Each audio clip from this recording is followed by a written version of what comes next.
Welcome to the 100 Master Coaches series featuring master coaches from around the world. Let's journey together on this 100 Master Coaches series with your host, Coach Mel, MCC.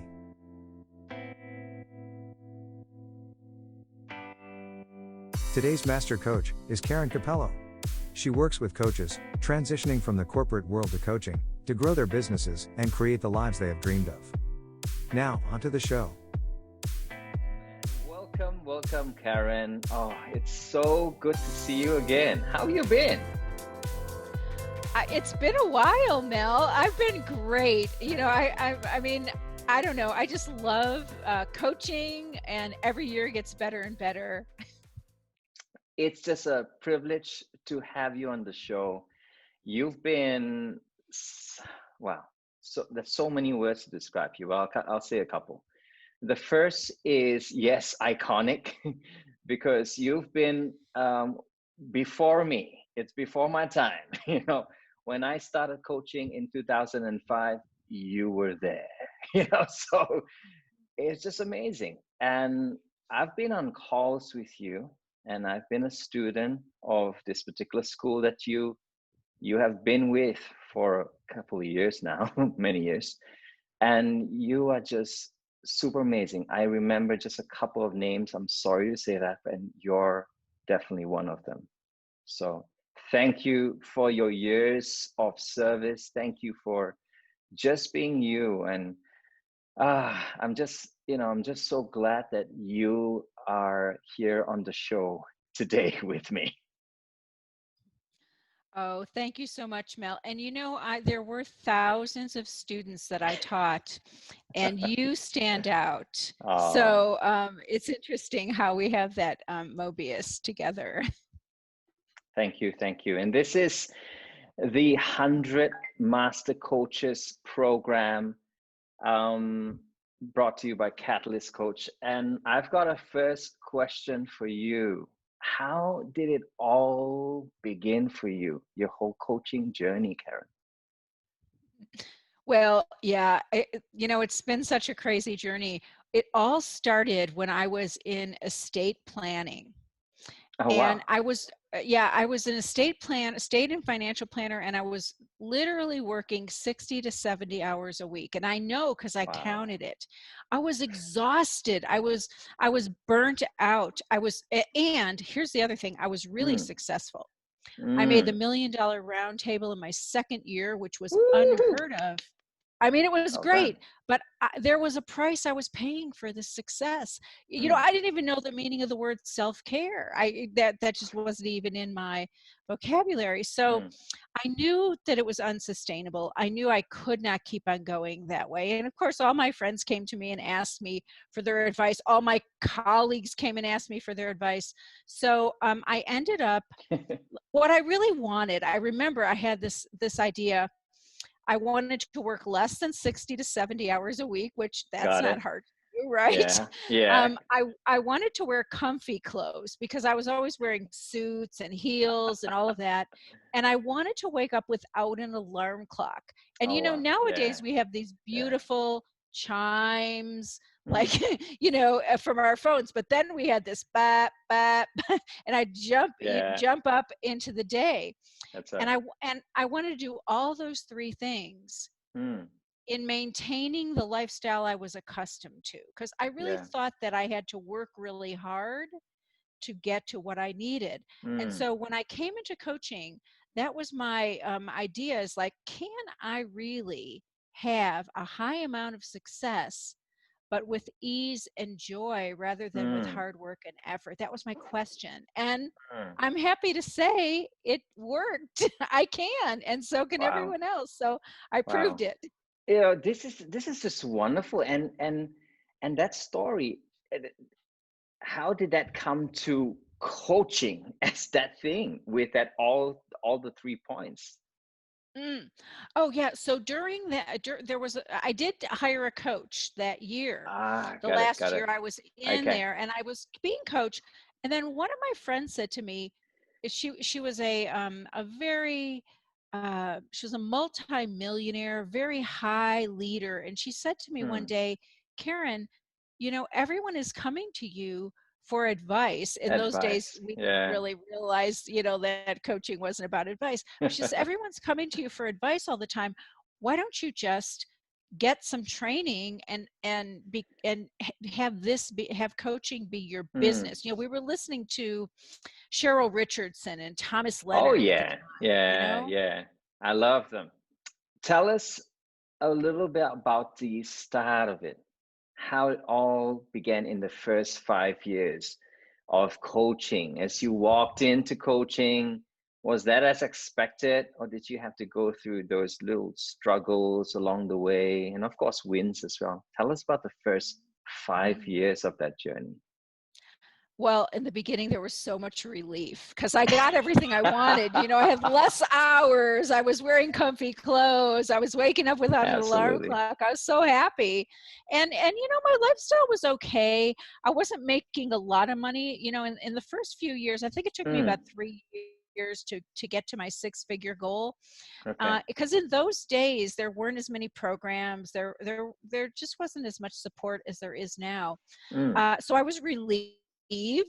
I was happy because I had a lot of freedom in my schedule and my time. And I was a little, I will say in the background, I was a little, I don't know how to say it, maybe a little concerned. Like okay. things didn't get going as quickly as I thought they would. That's what I will tell you. Like I jumped in the deep end and I thought, oh, I can just do this really easily. Mm, And actually, it probably was easier for me than others, but I had high expectations. And so it took me a while to figure out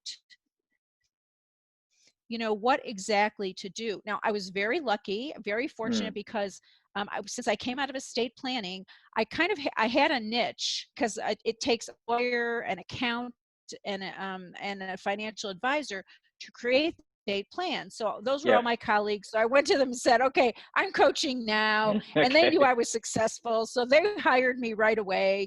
Fantastic. Mel, in the back of those beautiful conference rooms in those buildings, in the back there's like a whiteboard with all your numbers, so those people Oh, had to yeah. continually perform every single week. That's So they right. hired me. Those were my first clients, so I was really lucky That's that amazing. I went right into a niche right away. And then Mm, when I went to my coach training, I loved it. And I have my master's in higher education, so they mm, said, well, would you come and train the coaches? Of course, I was a brand new coach, right? Like within 6 months, I was training coaches. Kind of interesting, but I did. And then the coaches came to me and they said, "Boy, you're moving, you're making money, you're out there, getting your business going. And would you help us?" And so okay. that's what happened to me. Then it went from this entrepreneurs, which was a Mm, bigger niche, down to coaches, which was a wow. subsection of the entrepreneurs. And so there was a lot of joy there. And like I say, a little bit of thinking in the back of my mind, can I really do this? Like until I hit year 3, I Mm, I wasn't completely sure that I could got it. really have the lifestyle I wanted. And like I say, now there are so many programs that can help coaches, Yeah. but back then there weren't. And it's interesting you say, it took you like that 3 years to kind of still think whether you could make or break it. And then, of course, with that perseverance and continuation of that drive, it just went on and on and on.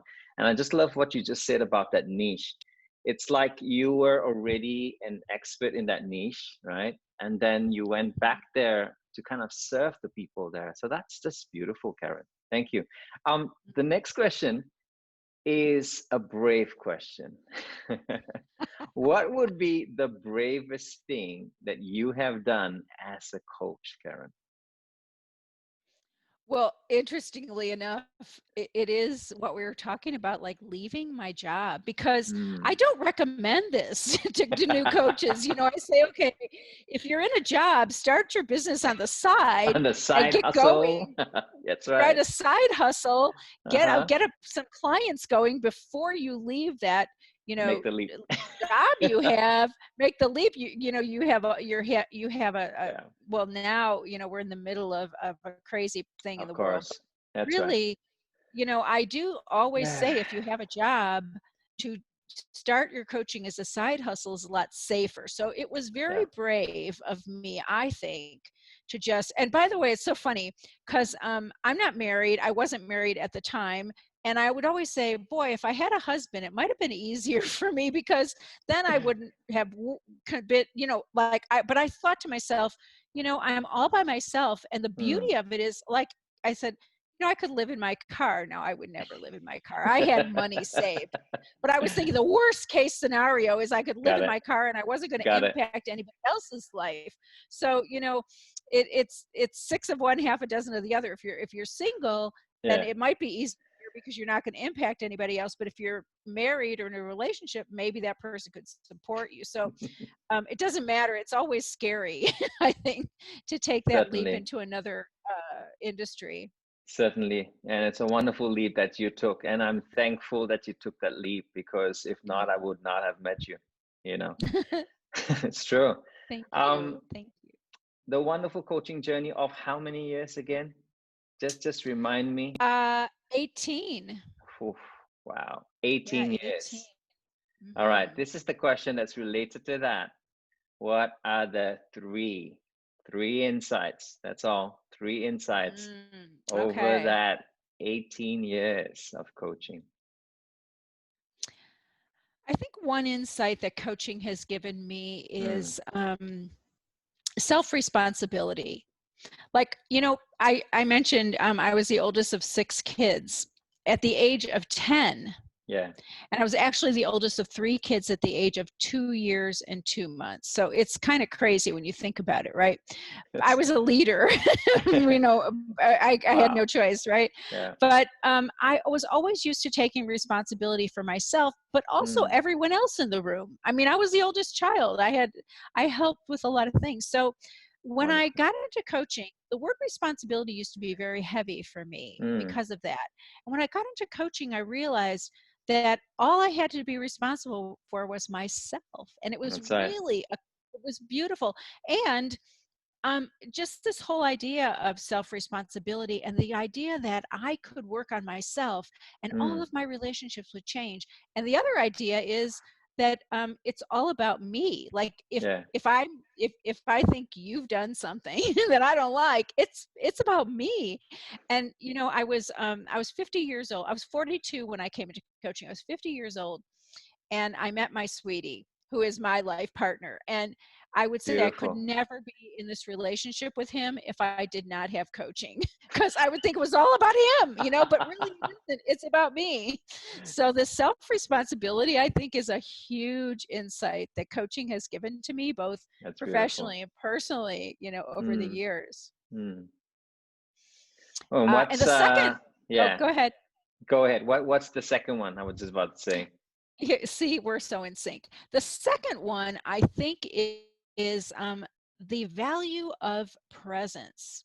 Mm, We talk about presence in coaching, and all of yes, my you're right. life, people used to come up to me, like in stores, and go, which of these things do you think I should buy? Or like I'm sitting there waiting for a plane, and somebody starts talking to me about, I don't want to get on this plane. And I would always joke, I would say, do I have something on my forehead where people That's are it. just coming to me? Ask me a question. I Speak to me. know it's true. So it's so crazy. So I never really understood what that was, but it was Mm, my presence. Like when I was fully yeah, present, that energy that I put out drew absolutely. people to me. And I remember when one of my other previous lives was president of a semiconductor manufacturing company, if you can Wow. believe. And I That's a remember, like, I know it's crazy, right? But when I was there, I used to get stressed during the day because, our customers were calling and the parts weren't there. And I used to be kind of pulling my hair out a little bit. And my boss would say, you are your energy makes a difference. mm, So mm, if you get stressed, just go outside and walk around the building and then come back in. And he was right. So I think when I got into coaching, I realized this thing about my energy and my presence, like the coaching presence. And mm. so I think that's an insight for me, Absolutely. like whenever I'm doing anything, to watch my own presence and be aware of that. And you know, I'm a former speech major, and I took speech in the 70s, interpersonal communication. And there was a study that said, you may have heard of this study by Albert Morabian, Yeah, that's 93% of right. communication is nonverbal. That's right. And so I really realized that this presence component, 93% Mm, of whatever we're doing is about our presence. So that's coaching right. presence has been an insight that has really supported me in my business and my life. Wonderful, wonderful.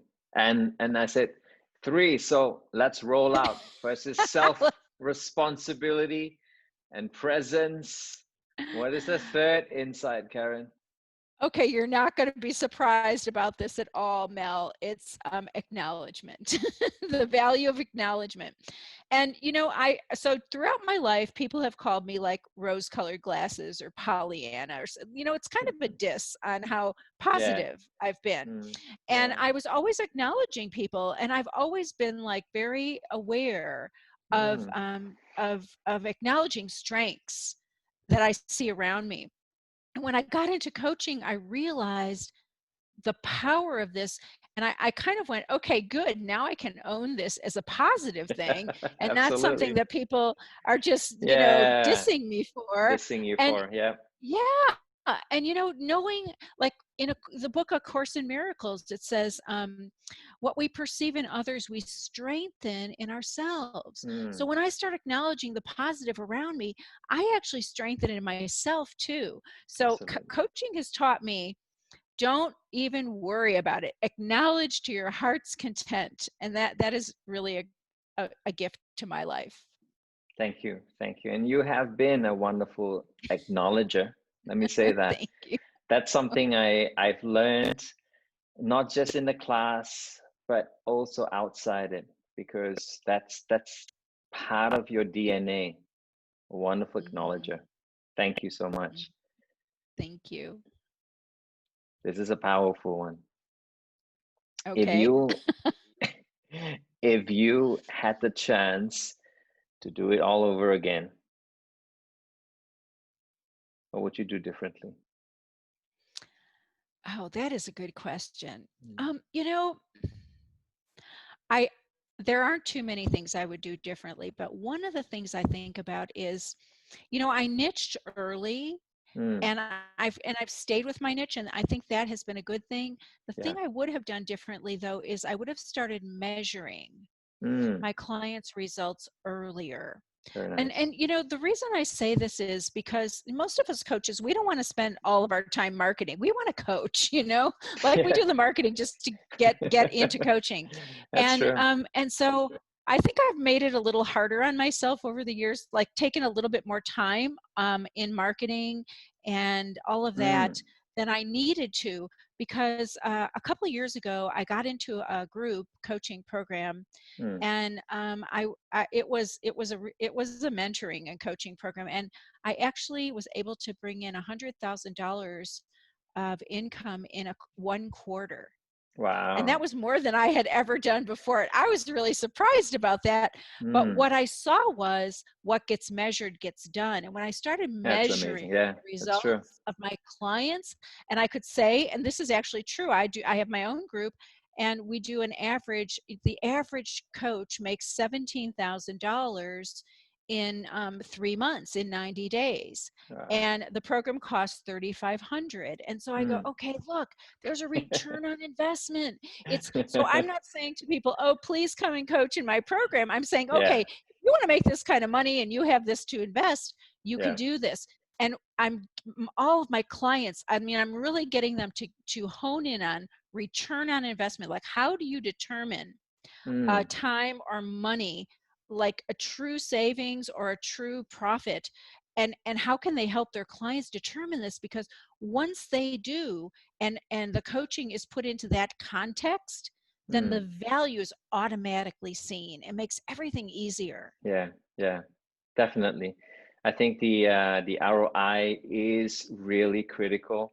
It's Mhm. something that you said before. It's we coaches just want to just get the coaching done, right? Because we're so into the coaching, And then we forget, right? Because sometimes we don't often say we're worth this much. And it's Mhm. about valuing what we're worth as well, I think, you know. And I think all the great coaches out there are worth a lot more. And for our time and for all the sacrifices that we've made. So thank you for that. Mhm. That's beautiful. In your mind's eye, it's like a crystal ball. Oh, I have a What do you magic see? wand. Oh, you have a magic wand? You do have a magic wand. I do have a magic wand. Ooh, okay, okay. Weave it around. Come on, let's do Okay, that. okay, there you go. There you go. What's the future of coaching? Oh, yes, the future of coaching.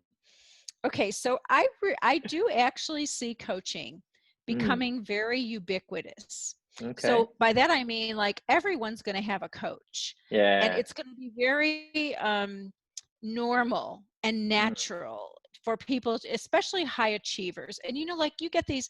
I look at coaching kind of how as I look at lawyers, because I have a lot of friends who are lawyers. I didn't want to go through 3 years of law school. My dad wanted me to be a lawyer, but in lawyers, they all have their specialty. And if I ask my friend who's a lawyer, can you help me with my, let's just say I said my estate plan? And she mm, would say, well, I don't do that. I do human resources, but I can send you to an estate planning lawyer, right? yeah. They all have Yeah. their specialties. And I think That's true. coaching is going to become like this, right? Everyone's going to have their specialties. Yeah. There's going to be a lot of cross referral. And then, you have like these really high CEOs, and they have things like they have a gardener for their house, right, to take care of their Mm-hmm. garden. They Mm-hmm. might they might have a housekeeper That's come right. in to take Yeah. care of their home. Yeah. They might have a chauffeur. I don't know what they have, but a Absolutely. coach is going to become just another, not like but a service person, like a Absolutely. lawyer, like a Yeah. CPA, like somebody that is just there Yeah. for the person. And I A think it's fit going a to become fitness trainer, like a fitness a trainer as fitness well. trainer. Yeah. Exactly. People Yeah. have fitness trainers. So it's going to be like that. Like coaches are just going to be, Totally. oh, I talked to my coach yesterday. Like that's what it's Yeah. going to be like. I can see that. I can really see Hmm. that. I Hmm. I have I have a little saying. I say that one of the things that I want to do or want to see is to democratize coaching. Yes. Yes. Exactly. Yeah, you get that right, obviously, Hmm. because it's like coaching, it's not the secret. It's not like, oh gosh, we've got to keep this a secret. We've got to shout on the mountaintops. We've got to say, hey, everyone can Yes. benefit because you guys are really top performers. And Hmm. all top performers, like we watch in sports, has a coach. So there. Enough of that. Enough of that. All right, we've Hmm. got two more questions, and that's it, Karen. It's been a wonderful ride with you, It with has the been. magic one as well.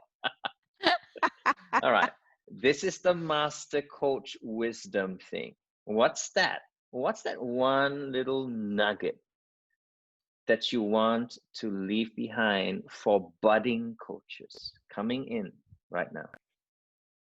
Yeah. Yeah. So it ties back to something I said before. Mm-hmm. When you're starting, choose a niche to start Yeah, with. Choose a group of people that you can help with a certain challenge. If you've ever read Malcolm Gladwell's book Outliers, it that's takes right. 10,000 hours to become really Hours. good at something. Yeah. So start right away. And when you do that, it makes all of your business development really easy, and you can spend more time coaching and less time marketing and selling if Mm, you have that niche. And then once you have that niche, mm, I think I've already said this too, but it's worth repeating. Start measuring the yeah. results. So those two things, I think, if coaches could do that, and it's really tough. This is a big part of resistance for coaches to get that Yeah. niche. It feels like it's limiting. It feels like, we're so expansive. If you give us one idea, we make it into 10. But focus, Yeah. coaches. If you can Focus, focus, focus, it will focus. really make things so much easier for you. And, I'm all about ease and joy. Absolutely. Final question. I have to ask that from you because you've got to leave behind a powerful question for the audience. Okay. Mm. Mhm. Oh, what's that? What's that powerful questions? We have many in our little bag. We know as coaches, but what is your powerful question that you want to release to the world today? The one I want to release to the world today is what's your mission in life? We want to ask people that. Um, I recently, I mean, I've always done this, but you could probably tell from from what I've said. My mission is to be the voice of optimism, no matter what is Wow. happening, and to Yeah. really share that. And when we started, with the global pandemic, things were Mm, happening. I just started being that even more. I turned up the volume on being the voice of optimism. And it really made me, I mean, it made me feel so good. And it helped people to uh, be drawn to me. I mean, people were saying, "What's going on with you?" Because I was doing that even more. So I would say to coaches, "What's your mission?" And when you find that mission, see if you can turn up the volume on that in your life because it'll make a big difference everywhere. wow. That's a fantastic question. What is your mission? That's amazing, Karen. I just want to say really a heartfelt thank you for your time and not just on this call because we've had calls before, but especially for what you are bringing to the world, that optimism, that acknowledgement, your presence, that self responsibility that you have given us an insight. So many gems today. You are such a blessing. Um, I'm just going to ask you to just leave us with some of your handles. How can we get to you? Besides, obviously, the very famous KarenCappello.com, right? So, any other handles that you want to share on the show? Yes, I do. LinkedIn is one of the best places to link with Mm-hmm. me. Yeah. Facebook, I'm almost at my limit for friends. So find me on LinkedIn. Yeah. I have two programs that are really great for coaches.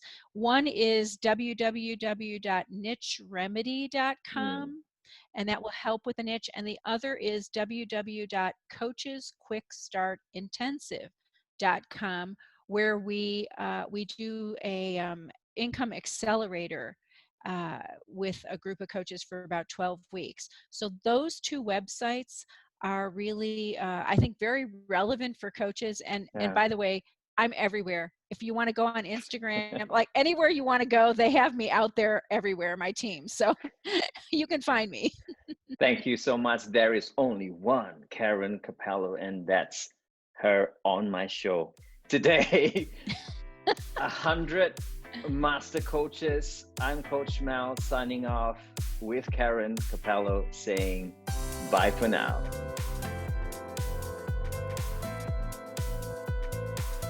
You have been watching the 100 Master Coaches series with your host, Coach Mel, MCC. Brought to you by Catalyst Coach. www.catalystcoach.live. We will be right back with our next Master Coach on the 100 Master Coaches series.